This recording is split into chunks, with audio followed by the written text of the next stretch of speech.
What happens when the man you're humiliating holds the power to end your career with a single phone call? The patrol car's headlights cut through the darkness like twin blades, illuminating the figure standing beside the Mercedes, parked along the empty stretch of highway. Officer Derek Thornton stepped out into the cool night air, his hand instinctively resting on his belt as he approached the vehicle. The man standing there was well-dressed, impeccably so, a tailored charcoal suit that probably cost more than Derek's monthly salary, polished shoes that caught the red and blue flashing lights. But Derek had already made his assessment. He'd made it the moment he'd run the plates and seen they were registered to a Marcus Webb. He'd made it when he'd seen the skin color of the driver through his rearview mirror. "License and registration," Derek said, his voice flat, mechanical. There was no greeting, no explanation for the stop, just a command that hung in the air like an accusation. Marcus reached slowly into his jacket pocket, his movements deliberate and visible. He'd done this before, too many times before. His fingers found the leather wallet, extracted his license with the kind of careful precision that came from years of knowing that any sudden movement could be misinterpreted or deliberately interpreted as a threat. He handed the documents through the window he'd already rolled down, his face a mask of calm that betrayed nothing of the storm brewing beneath. Derek took the license and held it up to his flashlight, squinting at the photo, then at Marcus, then back at the photo. The silence stretched between them like a taut wire, humming with unspoken tension. "This your car?" Derek finally asked, though his tone suggested he already doubted the answer. "Yes, officer, is there a problem?" "Problem?" Derek's laugh was short and sharp, devoid of humor. "You're driving a $100,000 vehicle through this neighborhood at 11 o'clock at night. You don't think that's a problem?"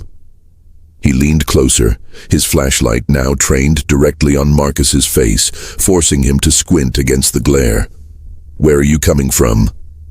"A business dinner downtown." "Business dinner." Derek repeated the words slowly, as if tasting something sour. "What kind of business?" Marcus paused.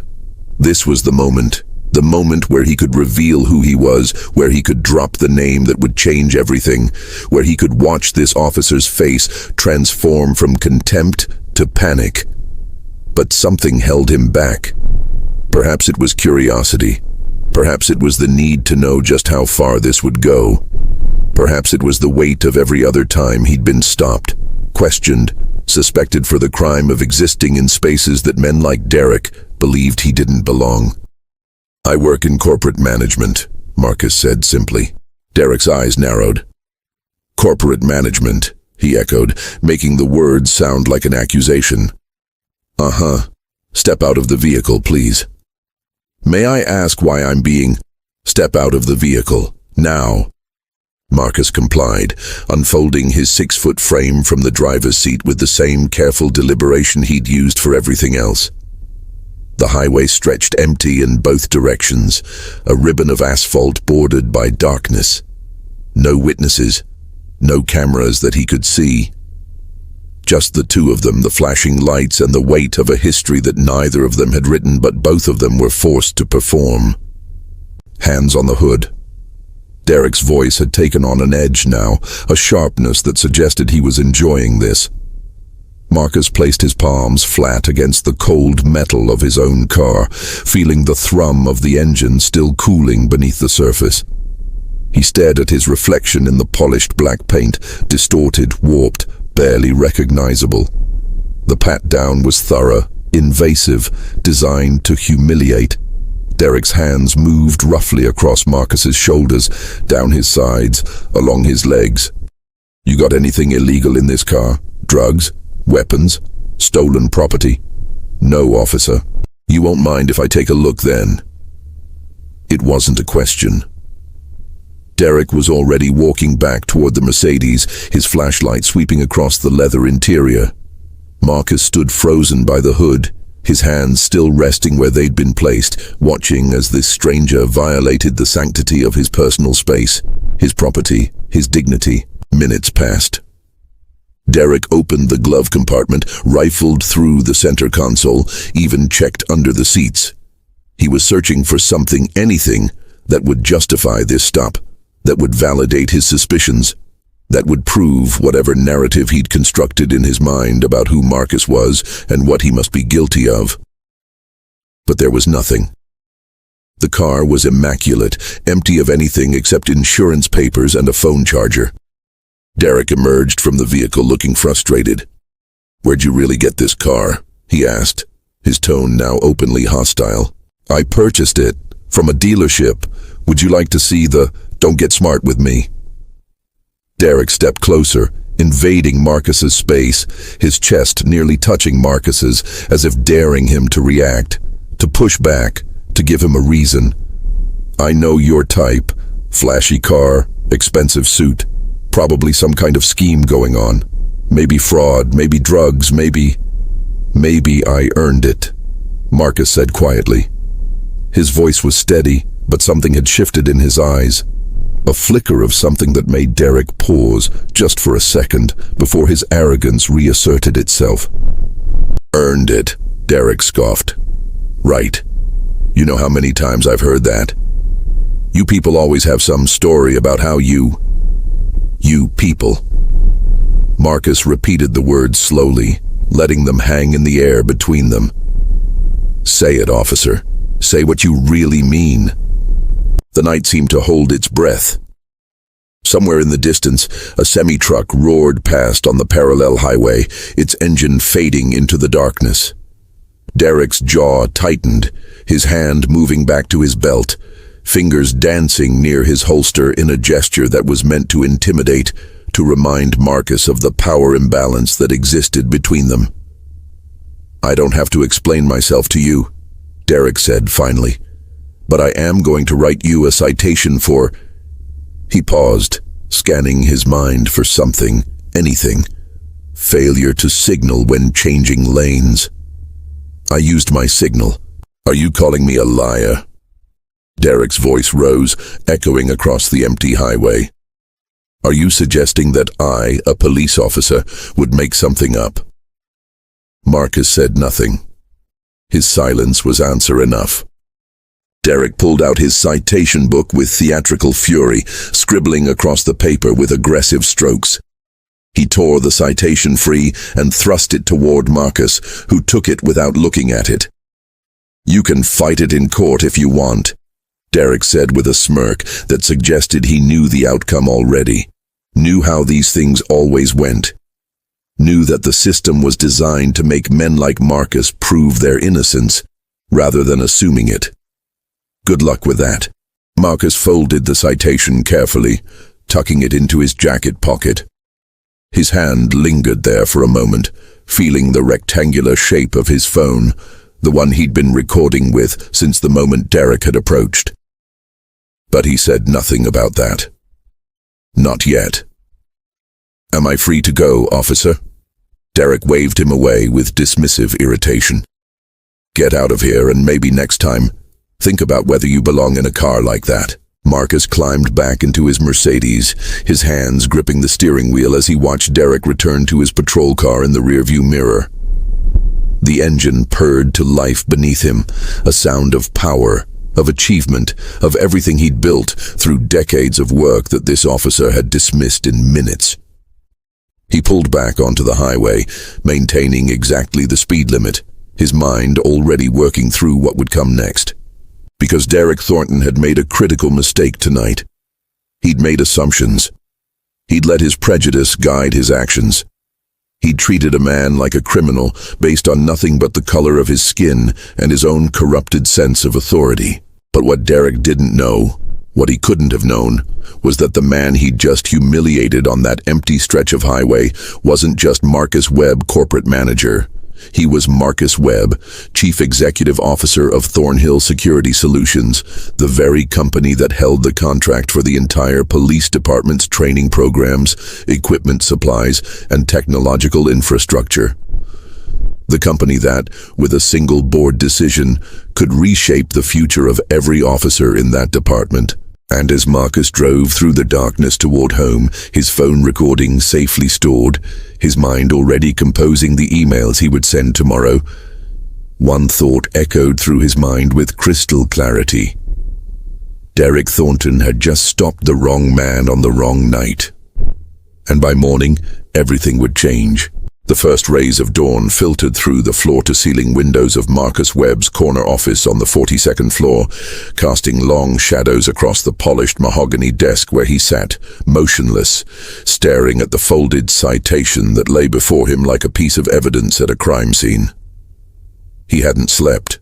Sleep had seemed impossible after the adrenaline, after the humiliation, after the cold realization that no matter how high he climbed, no matter how many zeros appeared in his bank account, there would always be someone who saw him first as a threat, second as a human being. His assistant, Jennifer, arrived at 7:30, her usual punctuality accompanied by the gentle knock that signaled the start of another day.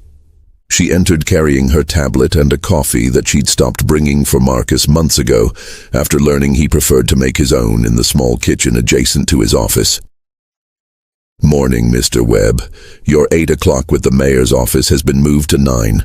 They're sending over the new public safety initiative proposal for your review before the meeting." Marcus looked up, and Jennifer paused mid-sentence. She'd worked for him for 6 years, long enough to read the microscopic shifts in his expression that others missed entirely. "What happened?" she asked, setting down her tablet.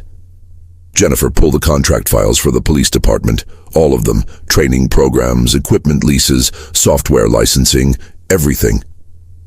Her eyes widened slightly. "All of them? That's 7 different contracts across 4 departments.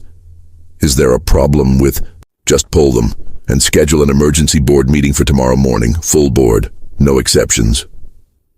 Jennifer nodded slowly, her fingers already moving across her tablet screen. She didn't ask again. She knew that tone. It was the same tone Marcus had used 3 years ago when a supplier had tried to overcharge them by manipulating invoices.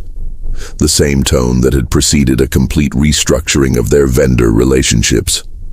It was the tone of a man who'd made a decision and was now simply executing the steps required to see it through. But as the door closed behind her, Marcus felt something else beneath the resolve. A tremor of doubt that he couldn't quite suppress. What was he doing? Was this justice or revenge? Was he defending a principle or nursing a wounded ego? He picked up his phone, scrolled to the video he'd recorded last night. 43 minutes of footage, capturing everything from the initial stop to Derek Thornton's final dismissive wave. He watched it again, studying not just Derek's words, but his own responses, searching for any moment where he'd given cause for the treatment he'd received. There was nothing. Just a man standing beside his own car, complying with every command, answering every question, and being treated like a criminal anyway. His phone buzzed. A text from his daughter Simone, a sophomore at Stanford studying sociology and criminal justice. "Morning, Dad. Coffee later this week. Need your advice on my thesis." Marcus smiled despite everything, typing back a quick confirmation. Simone didn't know yet. She didn't know that her father, the man she'd watched build an empire from nothing, the man who'd taught her about dignity and perseverance and never letting others define your worth, had spent last night being patted down on a highway like a common criminal. Part of him wanted to protect her from that knowledge. Another part knew she needed to hear it, needed to understand that her education, her opportunities, existed against a backdrop that hadn't changed as much as they all wished it had. The morning unfolded in a series of meetings that Marcus navigated on autopilot. The mayor's office presentation about community policing initiatives, a conference call with investors about the quarterly earnings, a working lunch with his executive team discussing expansion into 3 new cities. But his mind kept returning to that highway, to Derek Thornton's smirk, to the casual cruelty of someone who believed their badge granted them immunity from consequence. At 2 o'clock, Jennifer returned with a stack of folders that she placed on his desk with a soft thud. All the police department contracts. I also took the liberty of pulling performance reviews, incident reports, and community feedback surveys from the past 3 years. Thought you might want the full picture. Marcus looked at her with something approaching gratitude. You're indispensable. You know that. I know, she said with a slight smile, but it's nice to hear it anyway. She hesitated at the door. Mr. Webb, whatever you're planning, just make sure it's the right thing, not just the satisfying thing. After she left, Marcus opened the first folder. The police department contract was worth $12 million annually, training programs that Thornhill Security Solutions had designed specifically to address issues of implicit bias, de-escalation tactics, community engagement. The irony wasn't lost on him. His company was literally being paid to teach officers like Derek Thornton how not to behave the way Derek Thornton had behaved last night. He opened his laptop and began drafting an email to Chief Patricia Morrison, a woman he'd worked with for 5 years, someone he'd considered almost a friend. They'd had dinners together. Their families had met at department events. She'd personally thanked him for the work his company had done to improve officer training. But as his fingers hovered over the keyboard, he wondered if that relationship would survive what he was about to do. The email took him 3 hours to write. He deleted it twice, started over, refined every sentence until it captured exactly the right tone. Professional, factual, but unmistakably serious. He attached the video file, included timestamps for the most egregious moments, and outlined his concerns not just about Derek Thornton's conduct, but about what it suggested regarding the effectiveness of the very training programs his company provided. He ended with a request for a meeting to discuss the future of our partnership and the necessary steps to ensure the values we've worked to instill are actually being practiced. His finger hovered over the send button. This was the moment. Once he sent this, there was no taking it back. The video would be seen. Questions would be asked. Derek Thornton would face consequences. But so might others. So might the department itself. So might the relationship Marcus had built with Chief Morrison and the progress they'd made together. He thought about Simone, about the thesis she was writing on police reform and community trust. He thought about his younger self, the version of Marcus Webb who'd grown up in a neighborhood where police were seen as adversaries rather than protectors, where stories like last night's were so common they barely warranted conversation. He thought about all the other Marcus Webbs out there, the ones who didn't have his resources, his platform, his ability to fight back. He pressed send. The response came faster than he expected. 30 minutes later, his phone rang, Chief Morrison's personal cell. Marcus let it ring twice before answering, keeping his voice neutral. Chief Morrison. Marcus. Her voice was tight, controlled. I just watched the video. I need you to know that what Officer Thornton did, it doesn't represent this department. It doesn't represent the values we've worked so hard to. Patricia, with respect, it does represent your department. Because it happened. Because one of your officers felt comfortable treating a citizen that way. Because whatever training we've provided clearly isn't reaching everyone. Silence stretched across the line. He could hear her breathing, could almost picture her sitting in her office, probably rubbing her temples the way she did when she was stressed. What do you want, Marcus? I want accountability. Real accountability. Not a slap on the wrist, not a reassignment to a different shift. I want a full investigation. I want meaningful consequences, and I want to understand how someone like Thornton made it through our training programs with those attitudes intact. You know I can't discuss personnel matters with... I'm not asking you to discuss anything. I'm telling you what needs to happen if we're going to continue our working relationship. His voice was harder now, the businessman emerging. Because right now I'm questioning whether our partnership is built on actual shared values or just convenient paperwork. Another pause. When Patricia spoke again, her voice had shifted, become more formal. "I'll launch an internal investigation immediately. Thornton is suspended pending review as of this moment, and I'd like to meet with you tomorrow, if possible. Bring whoever you need from your team. We'll discuss everything, the investigation, the training programs, the contract terms, all of it. Tomorrow at 10, my office." After the call ended, Marcus sat back in his chair, feeling neither victorious nor vindicated. Just tired. Bone-deep tired in a way that had nothing to do with missing a night's sleep. He walked to the window, looking out over the city spread below him like a circuit board, all those tiny lives playing out in buildings and streets, each person carrying their own stories of injustice or triumph, discrimination or opportunity. His phone buzzed again. This time it was a text from an unknown number. "Mr. Webb, this is Officer Derek Thornton. I just wanted to reach out and apologize for any misunderstanding last night. I think there may have been some confusion about the nature of the stop, and I'd like the chance to explain my perspective. Perhaps we could meet and discuss this before it escalates further." Marcus read the message 3 times. The careful language, the strategic apology that apologized for nothing, the implied threat in that final sentence.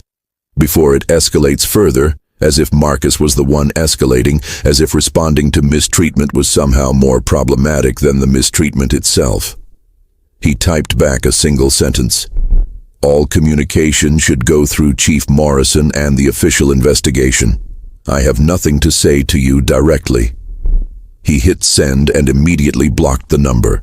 But something about that text stayed with him, gnawing at the edges of his consciousness. Derek Thornton had his personal cell phone number. That meant he'd done research, made calls, tried to find a back channel. It meant he was scared.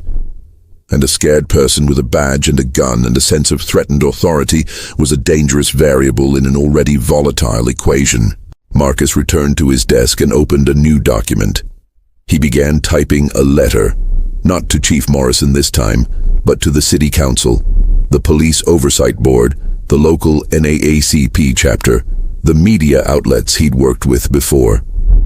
He outlined what had happened, attached the video evidence, and framed it not as a personal grievance, but as a systemic issue that demanded systemic response.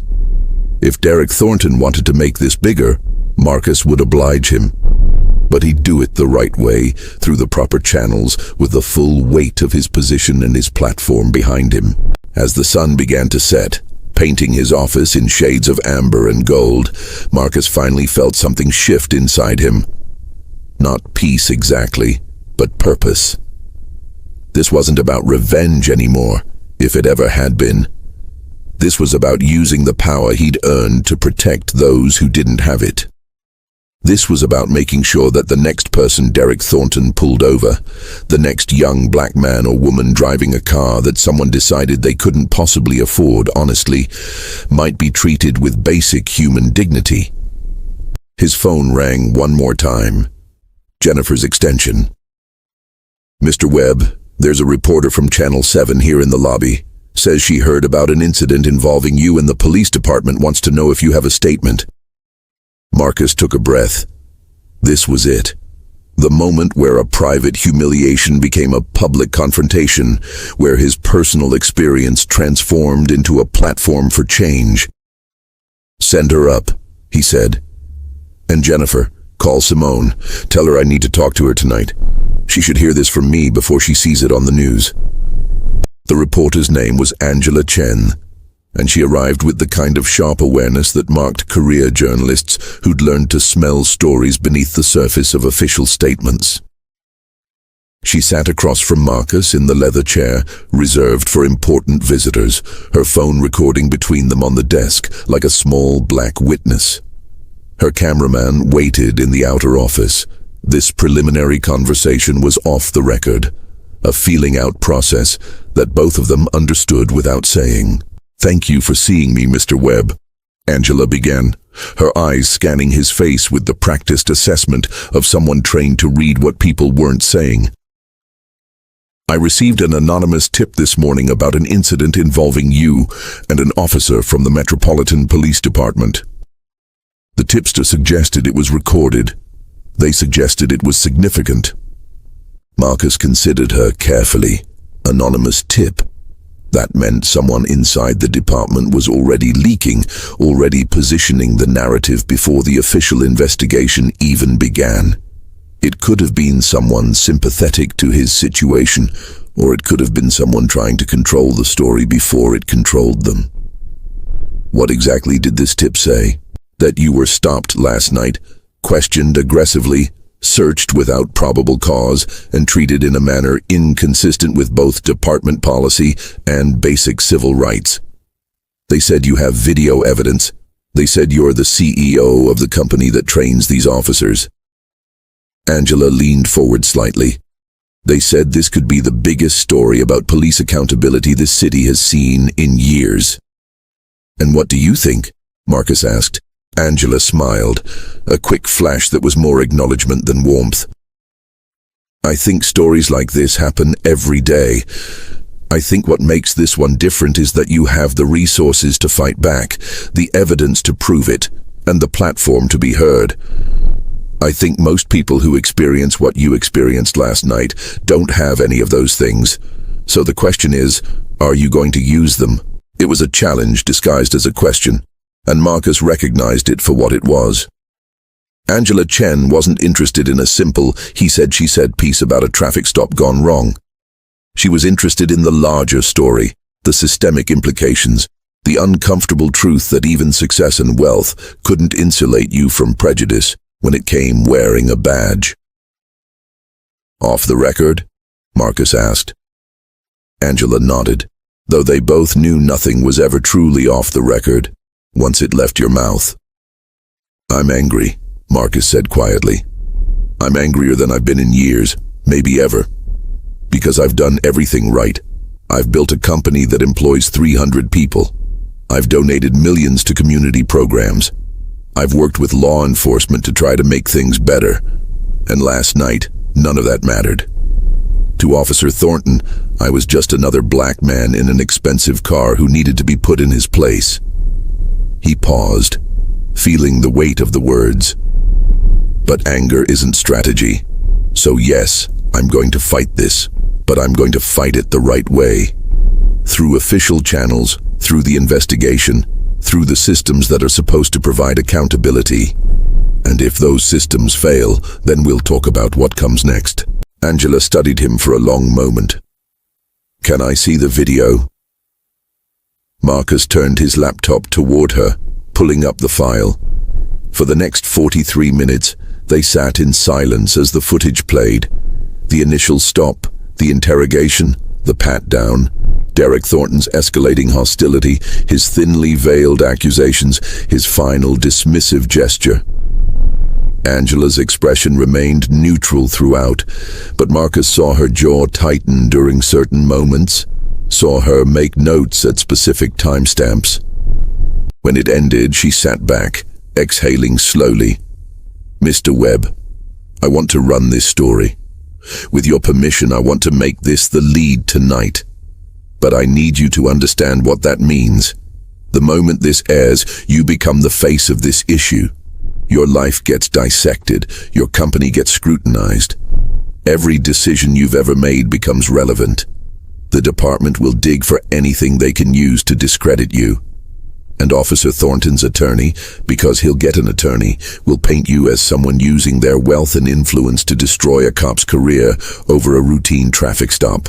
Let them try, Marcus said. The video speaks for itself. But even as he said it, he felt the first whisper of doubt. Not about the rightness of what he was doing, but about the cost. Angela was right. This would consume everything. His business relationships, his reputation, his privacy, all of it would be fed into the machinery of public discourse and controversy. And Simone. God, Simone would be pulled into this too, her name connected to her father's, her own future potentially shadowed by this very public fight. Angela left with his permission to run the story and a promise to handle it with the gravity it deserved. Marcus sat alone in his office as the city lights began to flicker on below, creating constellations of human activity across the darkening landscape. His phone showed 7 missed calls from board members who'd somehow already heard whispers of what was coming. The carefully constructed walls between his personal experience and his professional identity were crumbling, and there was no stopping it now. At 8 o'clock, Simone arrived. She'd driven up from Palo Alto, skipping her evening classes without hesitation when Jennifer had called. She entered his office the way she always did, with complete confidence, as if she owned every space she occupied, but her expression showed concern that she couldn't quite hide. She was Marcus 25 years ago, the same determined chin, the same eyes that missed nothing, the same refusal to accept the world as it was when she could imagine it as it should be. "Dad," she said, dropping her bag and coming around the desk to hug him. "Jennifer said something happened. Are you okay?" Marcus gestured to the chair Angela had vacated. "Sit down, sweetheart. There's something I need to tell you, and you're going to see it on the news tonight, so I want you to hear it from me first." He told her everything. Not the sanitized version he might have offered when she was younger, but the full truth, the humiliation, the fear that had lurked beneath his calm exterior, the way Derek Thornton's hand had hovered near his weapon like a constant threat, the sickening realization that compliance and respect and success meant nothing in that moment. Simone listened without interrupting, her expressions cycling through shock, anger, and something else. A kind of painful recognition that Marcus had hoped she'd never have to experience. "I can't believe," she started, then stopped, shaking her head.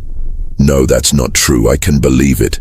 That's what makes this so awful. I can completely believe it because it's the same thing you've been preparing me for my entire life. Don't drive too fast. Keep your hands visible. Don't argue. Stay calm. Don't give them a reason."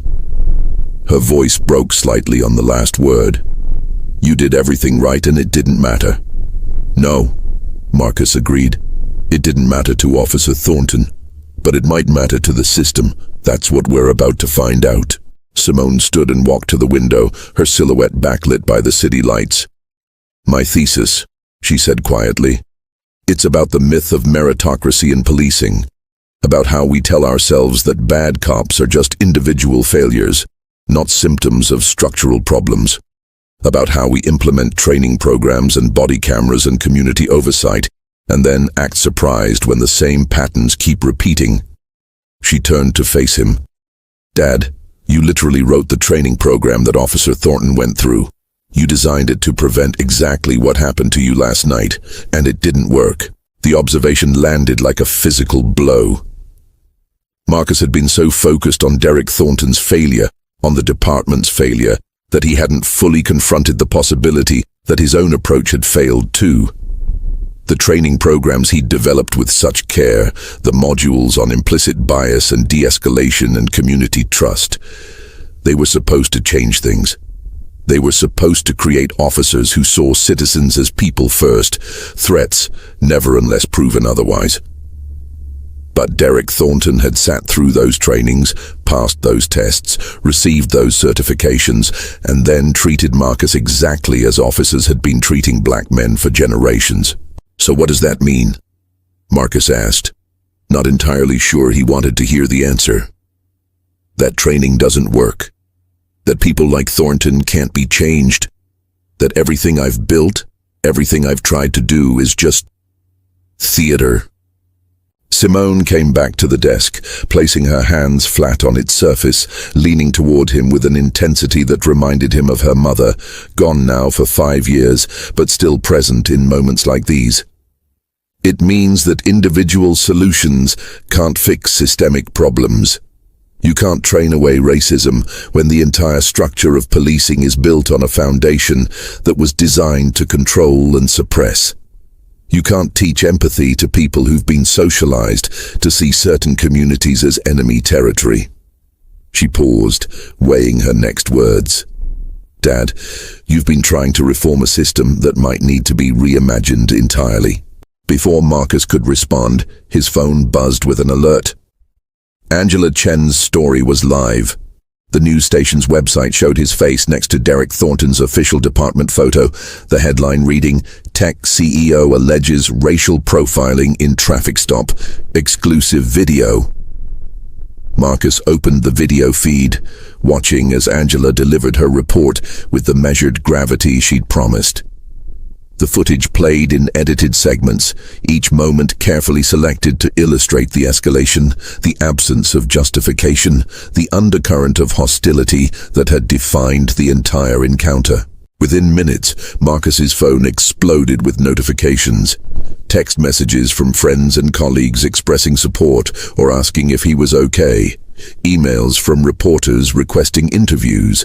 Social media mentions multiplying exponentially as the story spread across platforms, each share adding new layers of commentary and interpretation. Some praised his courage in coming forward. Others questioned his motives, suggesting he was using his wealth to target a hard-working officer who'd simply been doing his job.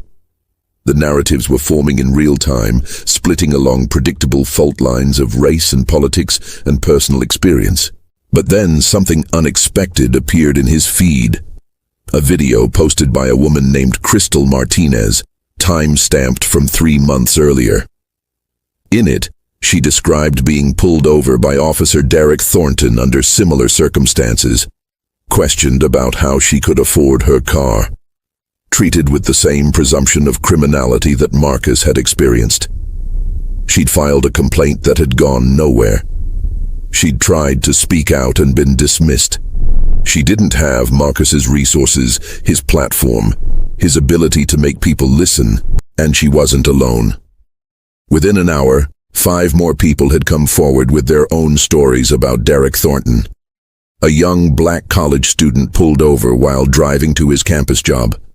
A Latino contractor stopped 3 times in 1 month for suspicious activity in the neighborhood where he was working. A Middle Eastern doctor questioned about whether his medical credentials were legitimate during a routine traffic stop. The pattern was undeniable, documented across months and years, a trail of bias and abuse that had been reported and ignored because the people reporting it didn't have the right names, the right resources, the right skin color. Marcus read through each account, feeling his anger transmute into something colder and more determined. This wasn't about him anymore. It had never really been about him.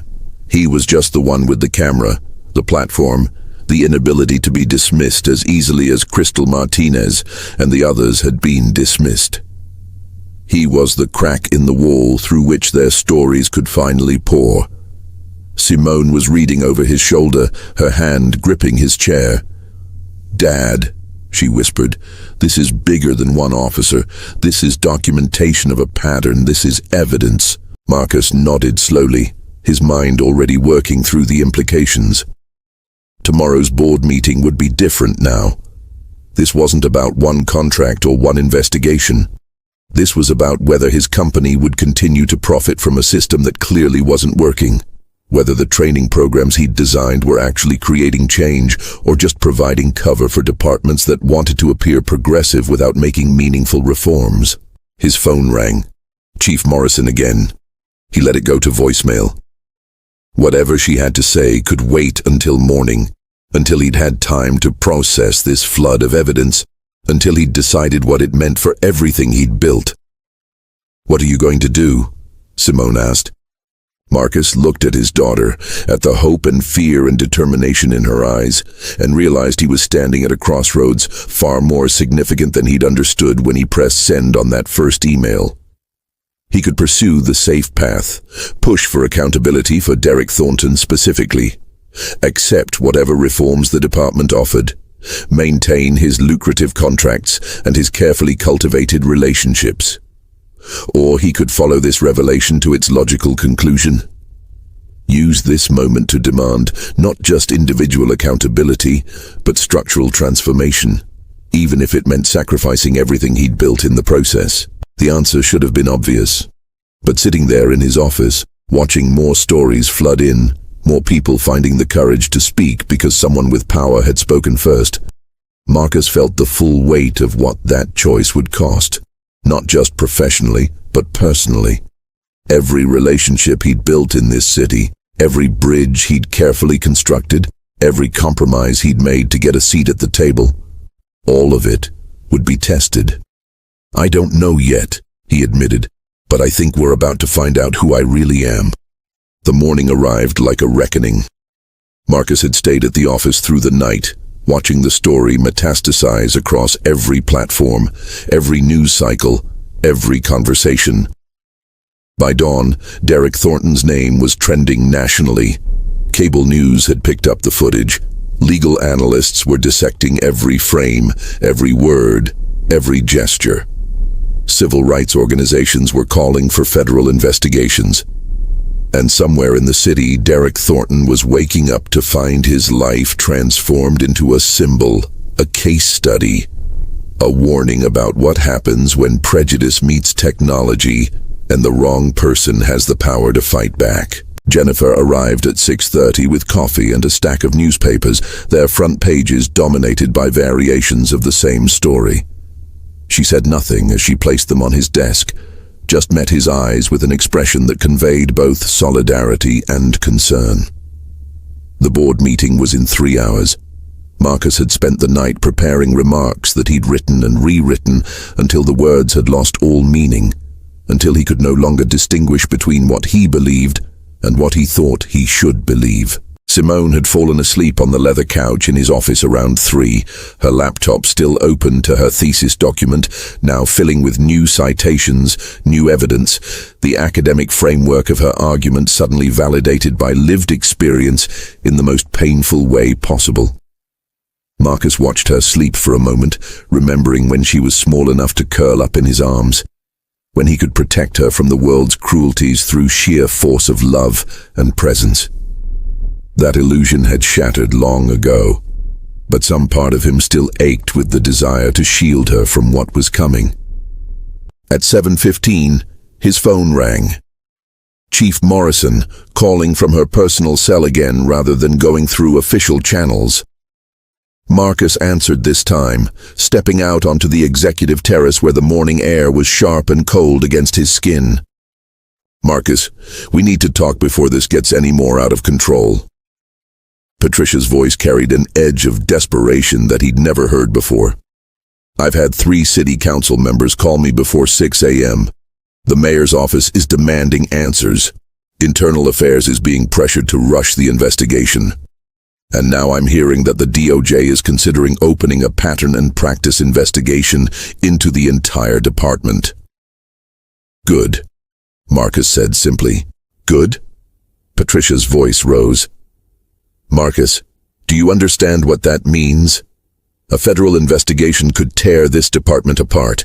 Years of oversight, consent decrees, millions in legal fees. Officers will leave, morale will crater.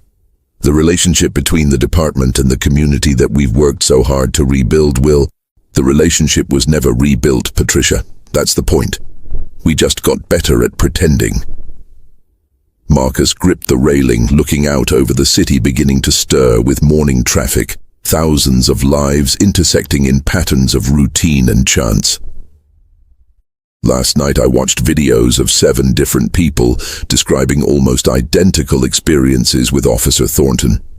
7 people who filed complaints that went nowhere. 7 people who were dismissed or ignored or told they must have misunderstood. How many others are there who didn't file complaints? How many who didn't think anyone would believe them?" Silence stretched across the line, filled only by the distant sound of sirens somewhere in the city below. When Patricia spoke again, her voice was quieter, stripped of its defensive edge. "I didn't know about the pattern, about the complaints that weren't being properly investigated.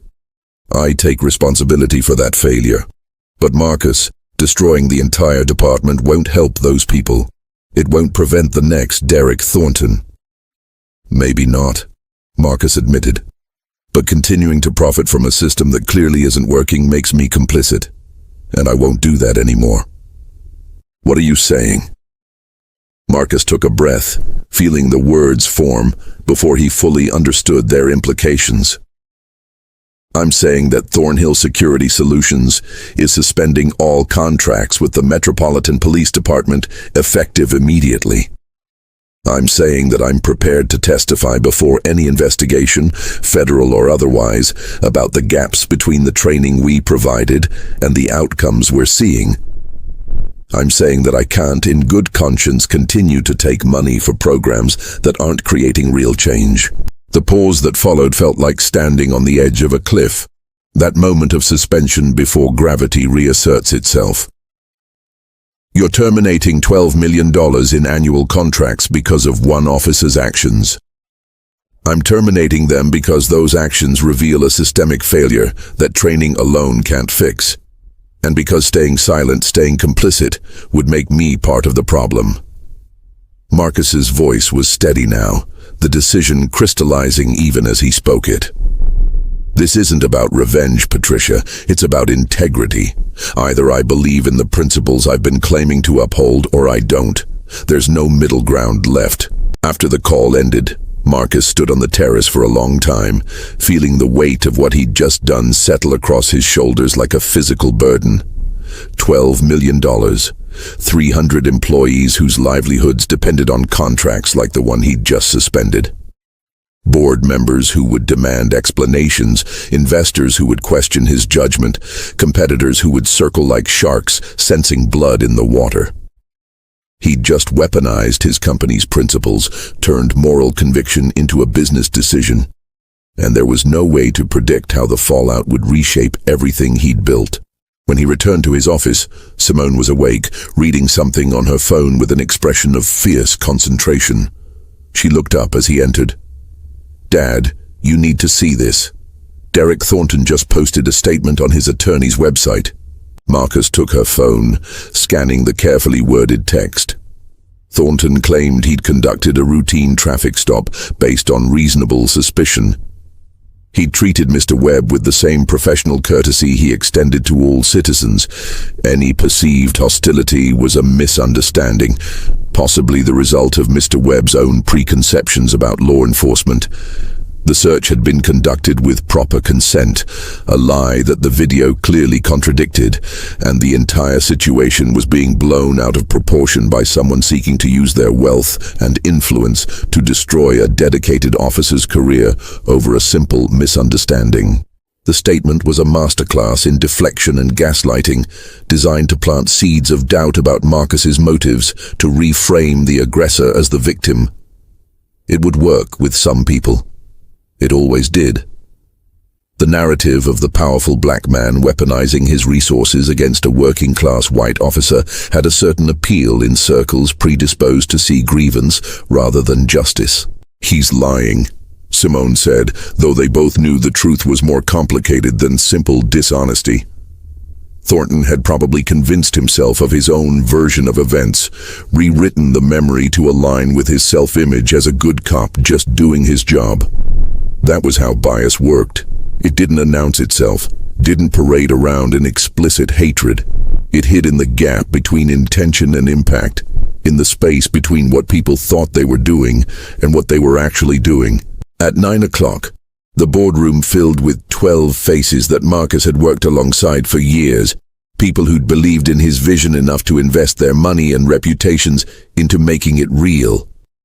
They sat around the polished conference table in varying states of confusion and concern, their questions hanging unspoken in the air like smoke. Marcus didn't wait for them to ask. He stood at the head of the table and told them everything: the traffic stop, the video, the decision he'd made that morning to suspend the police contracts. He laid out the financials, the risks, the potential consequences. He showed them the video, let them watch the 43 minutes of footage without commentary, let them draw their own conclusions. When it ended, the silence was absolute. Then board member Rebecca Jang, a venture capitalist who'd been with the company since its early days, spoke carefully. "Marcus, we all understand that what happened to you was unacceptable, and we support your right to seek justice through appropriate channels. But suspending our largest municipal contract without board consultation, potentially exposing the company to breach of contract litigation, putting 300 jobs at risk, That's not a decision you can make unilaterally. I'm the CEO, Marcus said quietly, and I just did. Then perhaps, said Thomas Brennan, representing the majority investors, we need to discuss whether you're still the right person to be CEO. Because this isn't a rational business decision, Marcus. This is an emotional reaction that could destroy everything we've built. The threat hung there, explicit and unmistakable. Marcus looked around the table, seeing the calculus happening behind each pair of eyes. Some were sympathetic but worried. Others were angry, feeling betrayed by a decision that affected their investments without their input. A few seemed genuinely torn, understanding the principle but questioning the execution.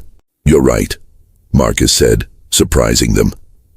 This isn't a purely rational business decision, because some things matter more than profit margins. Some things matter more than quarterly earnings. And if this company can't operate according to the values we claim to represent, then maybe it doesn't deserve to survive. He paused, letting the words land. I'm not asking you to agree with me. I'm not asking for your permission. I'm telling you what I've decided, and giving you the opportunity to decide whether you can support it. If you can't, if you think removing me is the right move, then call for a vote. But understand what you'll be voting on, whether this company stands for something beyond profit, or whether our principles are negotiable when they become inconvenient. Jennifer entered quietly, placing a tablet in front of Marcus. On the screen was a news alert. 7 more alleged victims come forward with complaints against Officer Thornton.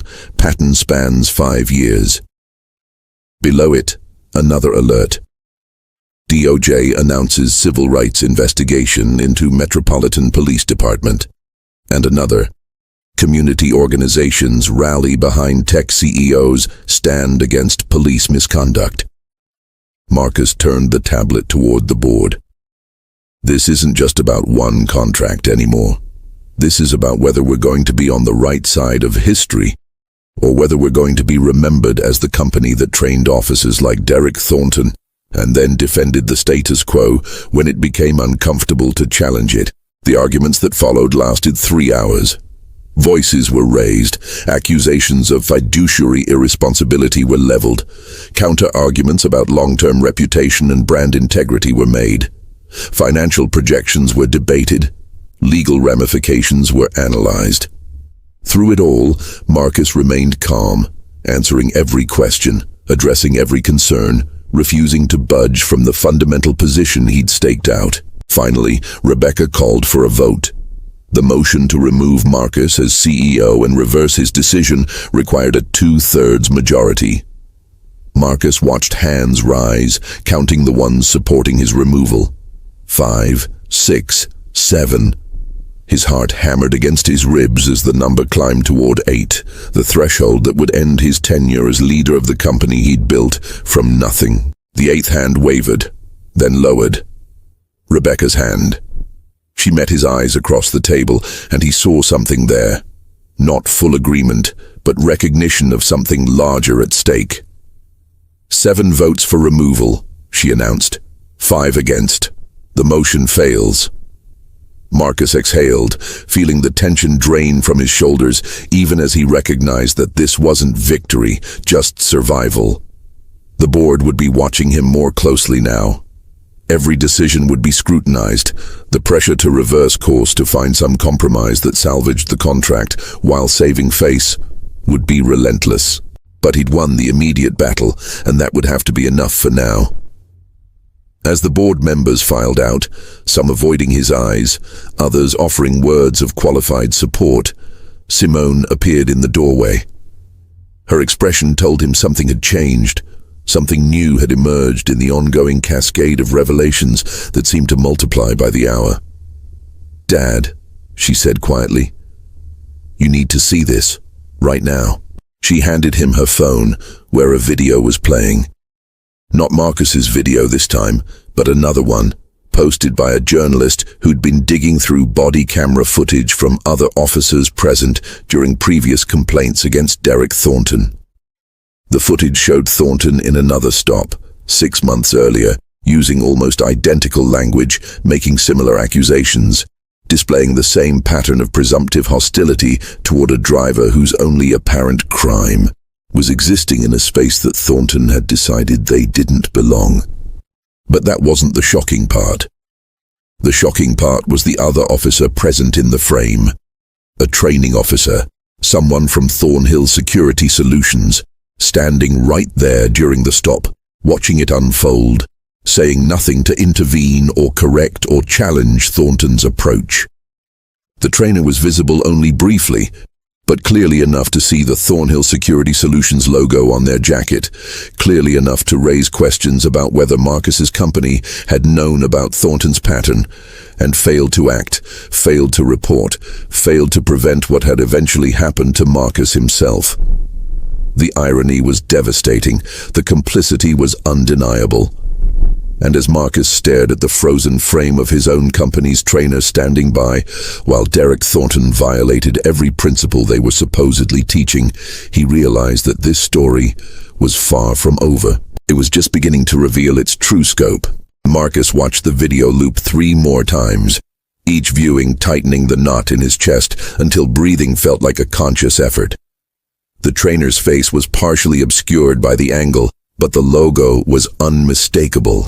His company, his training, his supposed commitment to reform, standing silent while the very behavior they were meant to prevent played out 15 feet away. The timestamp showed April 14th, 3 months after that particular training cohort had completed their certification. 3 months after Marcus himself had stood before them and delivered a speech about being guardians of the community, not warriors against it. "Do we know who the trainer is?" Marcus asked, his voice flat. Simone was already scrolling through documents on her laptop. "I cross-referenced the date with our training schedules. It was either Brian Foster or Marcus Chen. Both were assigned to that district for field observation that week." Marcus knew both men. Foster had been with the company for 4 years, a former officer himself who'd left the force over disagreements about use of force policies. Chen was younger, earnest, someone who'd gone into training specifically because he believed in changing police culture from the inside. Either way, the betrayal felt personal. Someone he'd hired, someone he'd trusted to represent the company's values, had witnessed exactly the kind of conduct they were supposed to report and challenge, and had done nothing. Jennifer appeared in the doorway, her face pale. "Mr. Webb, Channel 7 just called. They have the identity of the trainer. They're running a follow-up story in 30 minutes, asking whether Thornhill Security knew about Thornton's pattern and failed to act." She paused. "They want your comment, your..." The walls were closing in. The narrative was shifting from Marcus as victim to Marcus as potential conspirator. His company now implicated in the very abuses he'd been condemning. He could already see how it would play. The hypocrisy angle, the suggestion that his outrage was performative, that he'd only cared about police misconduct when it affected him personally, not when his trainers witnessed it happening to others. "Get me Foster and Chen on the phone, both of them, right now." Marcus's voice carried an edge that made Jennifer move immediately. He turned to Simone. "I need you to pull every field report from the past year. Every observation log, every incident notation, anything that might show what our trainers saw and what they reported or didn't report." Simone nodded, her fingers already flying across her keyboard, but her eyes held a question she wouldn't quite voice. "Did you know? Could you have known?" Marcus could see the doubt forming, not in his integrity necessarily, but in his competence, his oversight. His claim that he'd built a company truly committed to change when the evidence was suggesting something closer to elaborate window dressing. Foster called back first. Marcus put him on speaker. "Brian, I need you to tell me the truth. Were you on field observation on April 14th in the 7th District?" A pause then. "Yes. I was observing 3 officers that day. Thornton was one of them." And did you witness a traffic stop where Thornton exhibited behavior consistent with what you'd seen in the video from my stop? Another pause, longer this time. Marcus could hear Foster breathing, could almost feel the man's internal calculation of what honesty would cost versus what lies might protect. I witnessed a stop that I felt was aggressive, but it didn't cross any clear policy lines. Thornton didn't use excessive force, he didn't violate procedure, he was just hard, skeptical, the way a lot of officers are in high-crime districts. High-crime districts, Marcus repeated slowly. The stop was in Riverside Meadows. Median household income $80,000. Crime rate below the city average. The only thing high about that district is the percentage of black and brown residents. Marcus, I filed a report noting concerns about Thornton's interpersonal approach. I recommended additional de-escalation training, but I couldn't report him for misconduct when he technically hadn't violated policy. The system doesn't work that way. Then, the system is broken. Marcus felt something crystallizing inside him, hardening into certainty. And we've been propping it up. We've been providing the cover that lets departments say they're addressing problems, while officers like Thornton continue doing exactly what they've always done. What are you saying? Foster's voice carried a note of alarm. I'm saying that your employment with Thornhill Security Solutions is terminated effective immediately. Email your final report to HR by end of business today. Marcus ended the call before Foster could respond, already dialing Chen. Marcus Chen answered on the first ring, his voice tight with anxiety. Mr. Webb, I saw the news. I need to explain.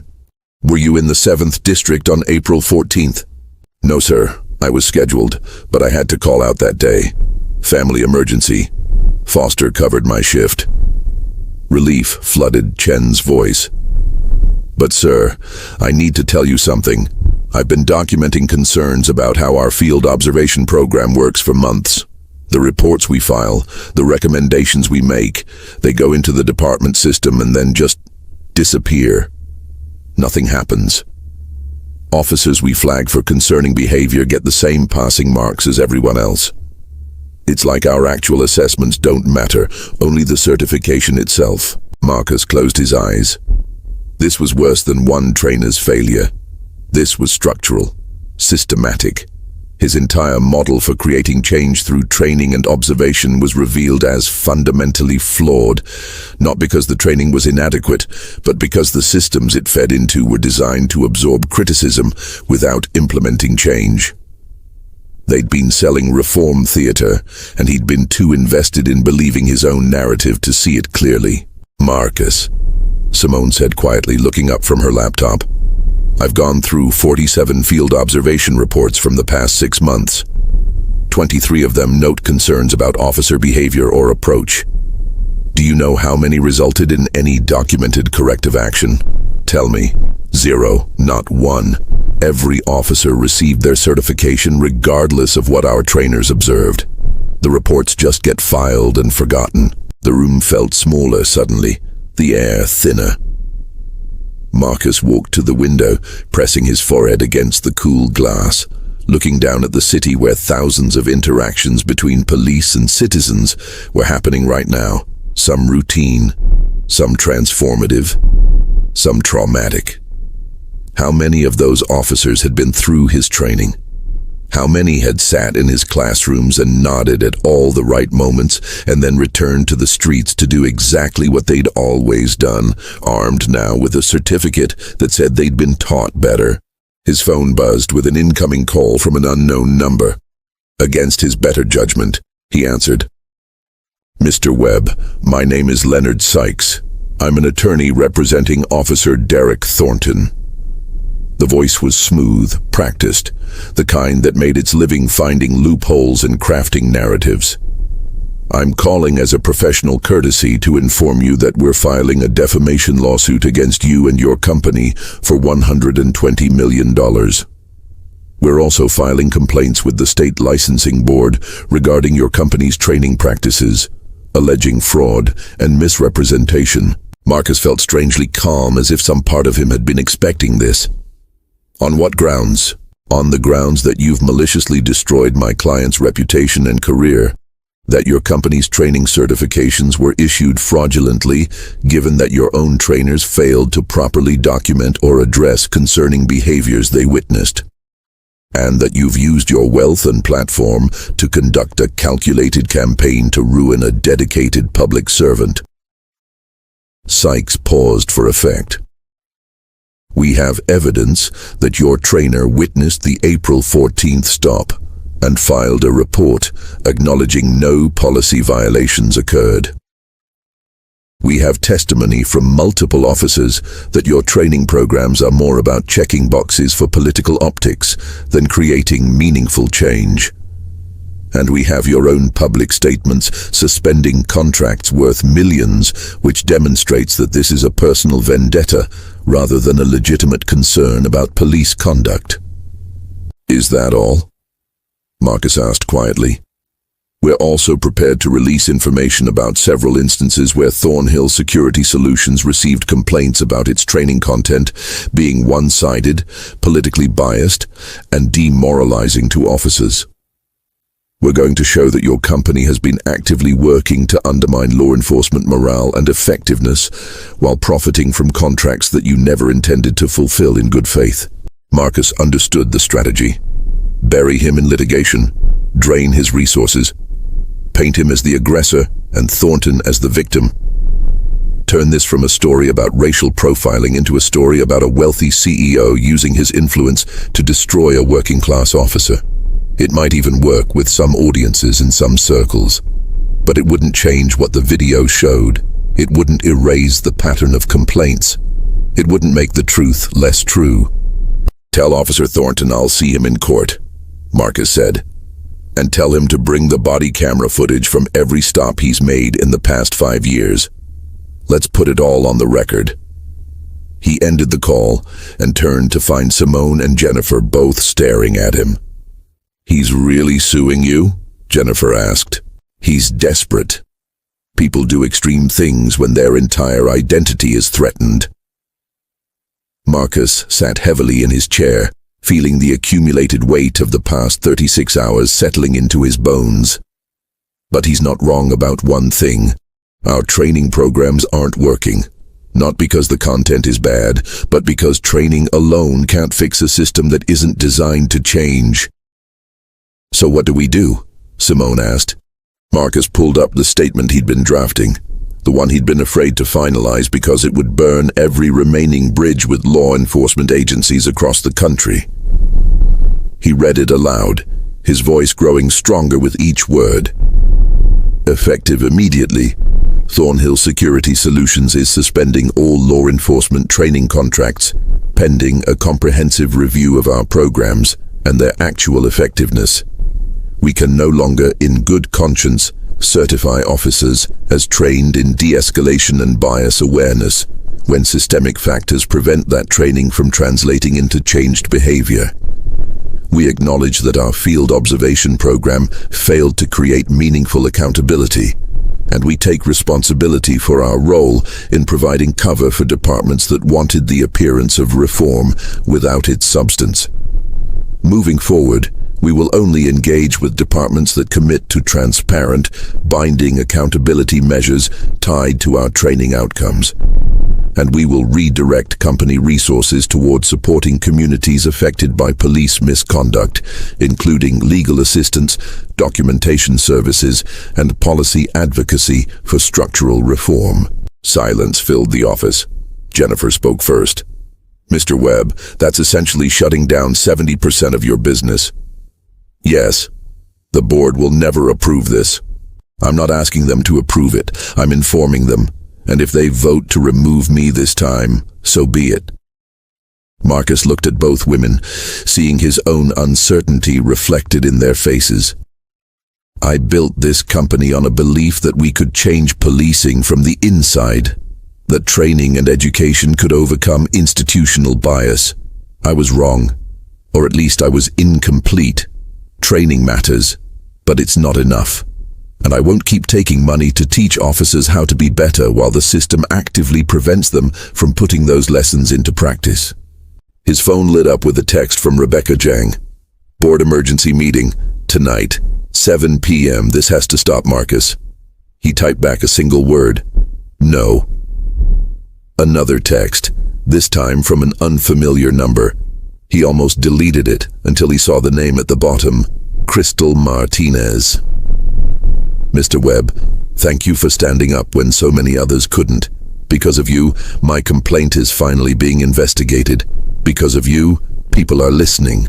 Whatever happens next, please know that you've already changed things for people like me. That matters more than you know. Marcus read the message 3 times, feeling something shift in his chest. This had started as his story, his humiliation, his need for justice. But it had become larger than that, had opened doors for others whose voices had been systematically silenced. That meant something. Maybe it meant everything. Simone moved to stand beside him, placing her hand on his shoulder. Dad, I'm proud of you.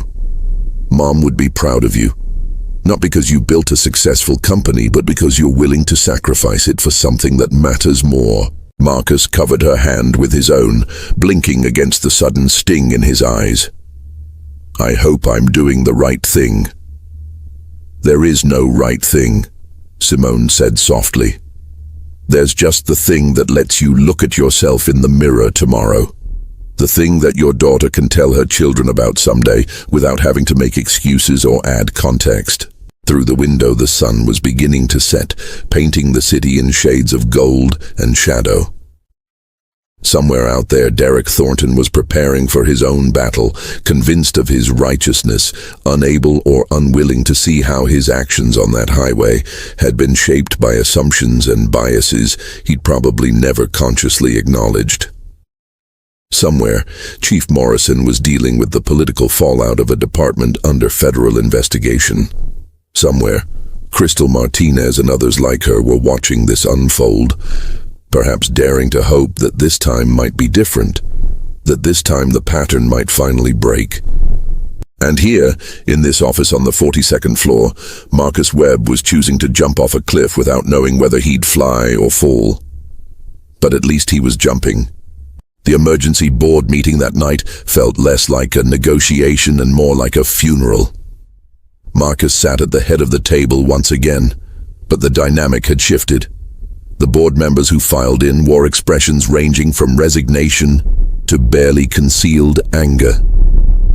They'd spent the afternoon fielding calls from investors, reading legal analyses of the company's exposure, calculating the financial devastation that Marcus's latest decision would unleash.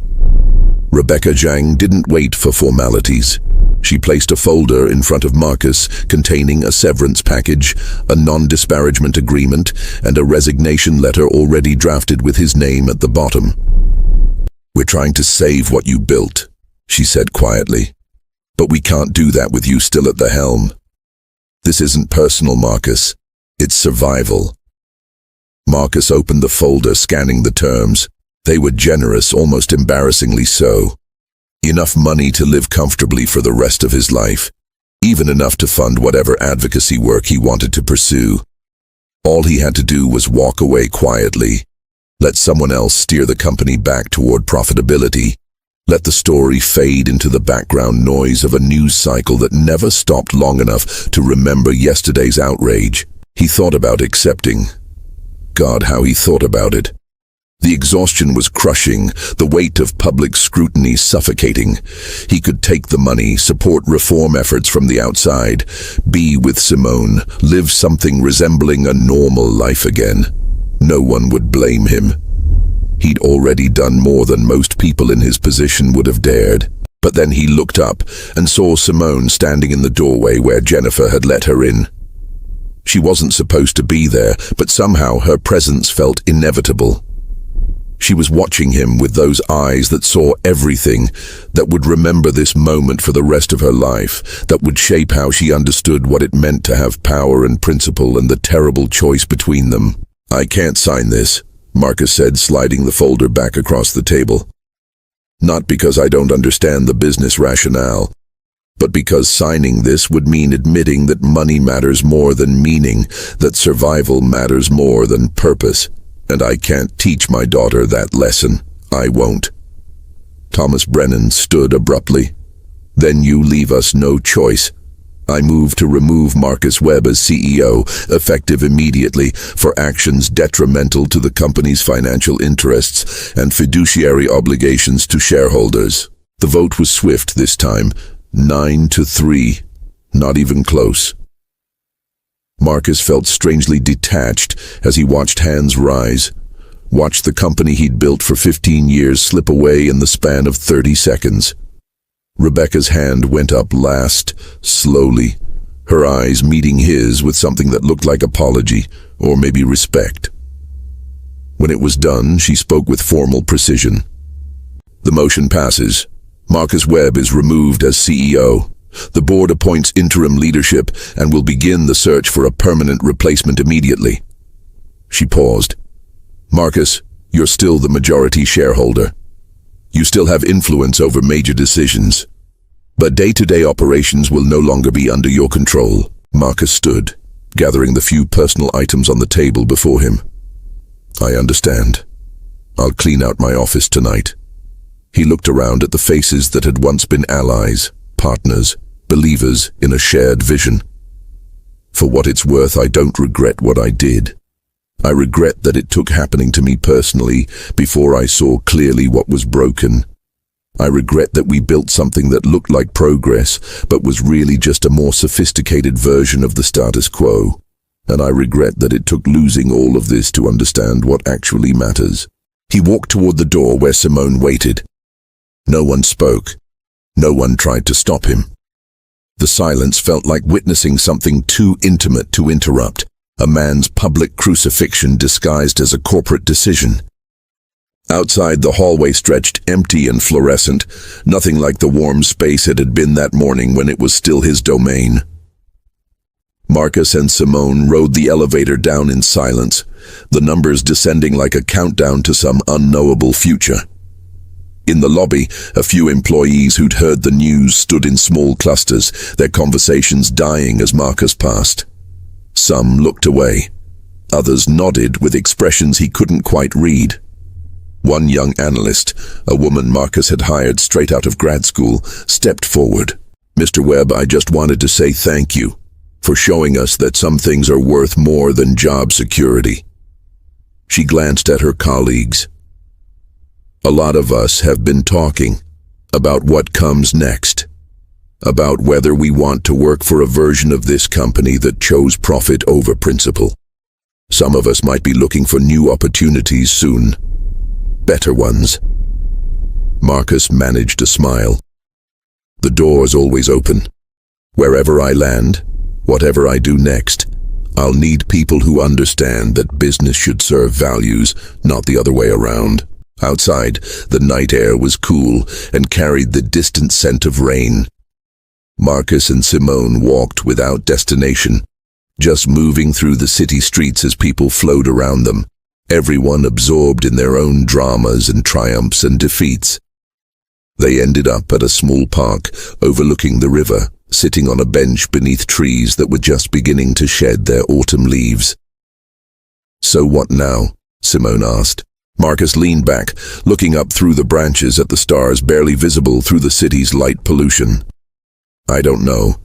For the first time in 15 years, I genuinely don't know what comes next. He turned to her. Does that scare you? A little, she admitted.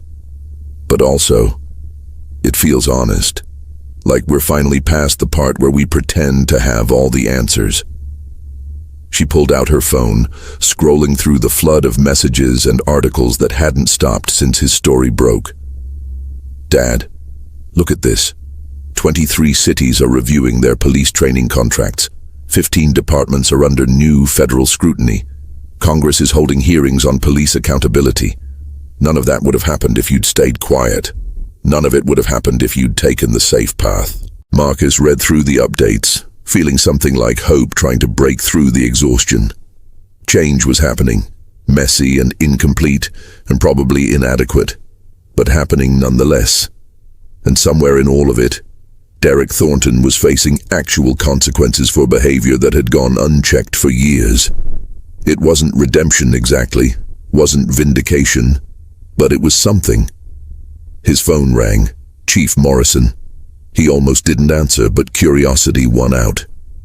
"Chief, Marcus, I wanted you to hear this from me before it goes public tomorrow.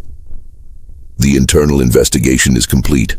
Officer Thornton is being terminated. The review board found a pattern of discriminatory stops dating back 7 years. We're also implementing new oversight protocols, mandatory intervention requirements for supervising officers who witness concerning behavior, and we're requiring retraining for the entire force with a new vendor." She paused. "I wish it hadn't taken this. I wish I'd seen it sooner. But for what it's worth, you were right. The system was broken. It still is. But maybe now we have a chance to fix it for real." After the call ended, Marcus sat in silence for a long time. Thornton terminated. Systems changing, conversations happening. It felt simultaneously like too much and not enough, like victory and failure wrapped up in the same complicated package. "You know what the hardest part is?" Marcus said finally. "Understanding that Derek Thornton probably doesn't think he did anything wrong. That he genuinely believes he was just doing his job, just being cautious, just responding to what his training and experience and unconscious biases told him were threat indicators. He's not a cartoon villain. He's just a person who never questioned the assumptions he inherited about who belongs where and who deserves suspicion. And that makes it so much harder to fix, because you can't just remove the bad apples when the whole tree is growing in poisoned soil."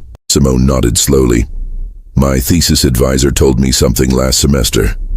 She said that real change doesn't happen when heroes defeat villains.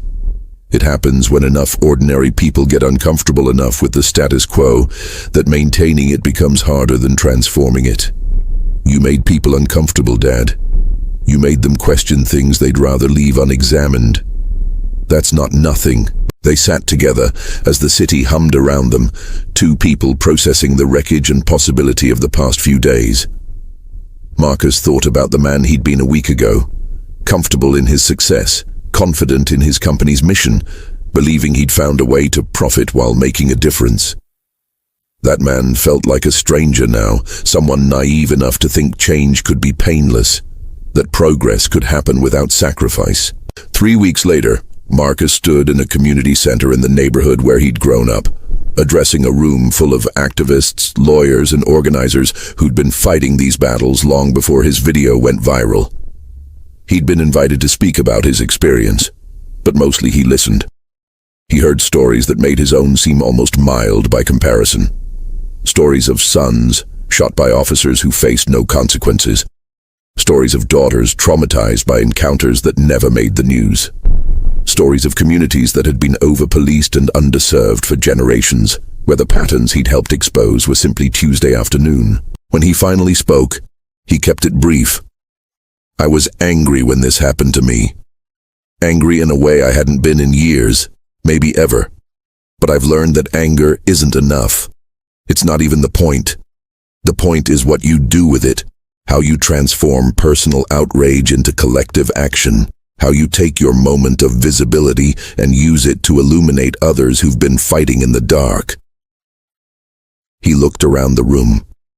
"I lost my company, but I found something better. A community of people who understand that justice isn't something you buy or earn or achieve once and then maintain. It's something you fight for every day, something you recommit to with every decision, every conversation, every uncomfortable truth you refuse to ignore." Later, he met with Crystal Martinez and 6 others who'd come forward with their own stories about Derek Thornton.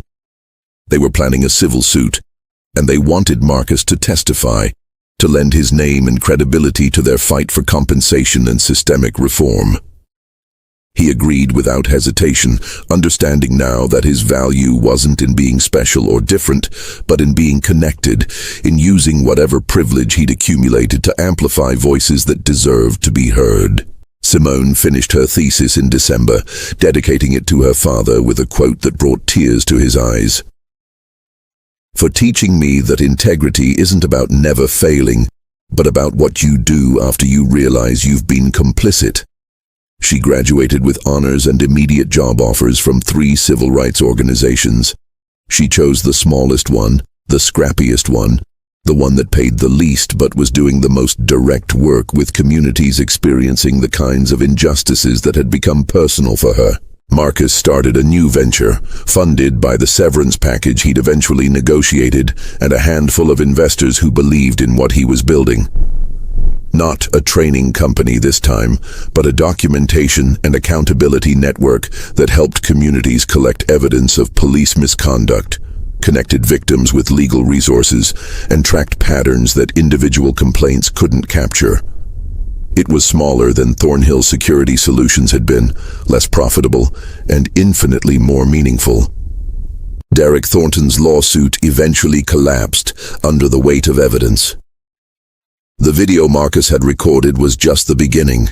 Body camera footage from dozens of stops revealed the same patterns. Complaints that had been buried resurfaced. Former colleagues came forward with stories of Thornton's attitudes toward certain communities. In the end, Thornton withdrew the suit and disappeared from public view. Another officer whose career had ended not in glory, but in the quiet recognition that times had changed enough to make his approach untenable. On the anniversary of the traffic stop, Marcus drove the same stretch of highway where it had all begun. He pulled over at the exact spot where Derek Thornton's patrol car had appeared in his rearview mirror, where 43 minutes of his life had become a catalyst for changes he was still trying to understand. He stood beside his car in the cooling evening air and thought about all the ways that night could have gone differently. He could have revealed who he was immediately, watched Thornton's face change from contempt to fear. He could have accepted the citation and said nothing, protecting his comfort at the cost of his conscience. He could have fought differently, smarter, with less collateral damage to the life he'd built. But standing there, feeling the weight of the past year settle into something approaching peace, Marcus realized he wouldn't change any of it. Not the humiliation, not the loss, not even the ongoing uncertainty about what his life would become. Because that night had revealed something essential, something he'd been too comfortable to see clearly before. That justice delayed is justice denied. That comfort is often just privilege's way of keeping you quiet, and that the most important question isn't whether fighting back will cost you something, but whether staying silent will cost you everything that matters. He got back in his car and drove home, the city lights spreading before him like possibilities, each one representing a life being lived, a choice being made, a moment where someone would have to decide what kind of person they wanted to be. The road stretched ahead, uncertain and full of potential, exactly like tomorrow, exactly like the future his daughter would inherit, shaped in small but undeniable ways by what had happened here. Some stories end with clear victories.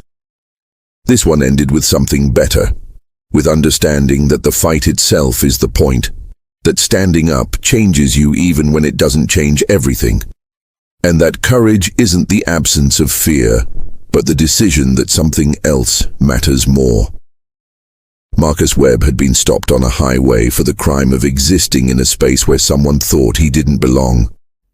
What happened next hadn't fixed everything, but it had fixed something. And sometimes, on a road stretching endlessly forward, that has to be enough to keep driving.